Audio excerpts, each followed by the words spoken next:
সাথে আমার ফেসবুক থেকে যোগাযোগ হয় এবং সে আমার কাছে বন্ধু হিসাবে এভাবে ঘনিষ্ঠতরভাবে থাকে। কিন্তু সে এক পর্যায়ে বলে যে আমাকে সে বিয়ে দিবে, আর আমার বাবাকে বলে যে সে ছেলে দেখছে হাসানের সাথে। হাসান তার বন্ধু ভাই, একজন ভালো ভাই, ভালো ছেলে হাসান, এটা বলে আমাকে বিয়ে দেওয়ার কথা বলে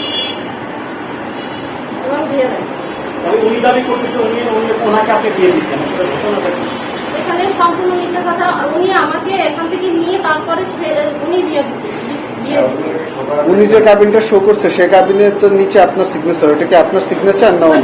ওটা সিগনেচার আমার, কিন্তু এটা তাকে আমি এতটাই অন্ধবিশ্বাস করছি যে আমি আমার পরিবার তার কথার উপর ডিপেন্ড করে আমি আমার বাড়ির তার কাছে আসতে বাধ্য হয়েছি এবং যেখানে আমার সিগনেচার দিতে সিগনেচার দিতে আমি অতটা করার প্রয়োজন মনে করি। তার মানে রাজিয়ার যে কাবিনটা করছে সেই কাবিনের যে সিগনেচারটা রয়েছে সেই সিগনেচারটাও আপনার? হ্যাঁ, ওইখানে ওজন করছে আমার কাবিনে সে সিগনেচার দিতে আর তার কাবিনে আমি সিগনেচার দিচ্ছি, এইটা সে ওইখানে দেখাচ্ছে। কিন্তু এটা সম্পূর্ণ প্রতারণা করে আর আমাদের অজ্ঞতার মনে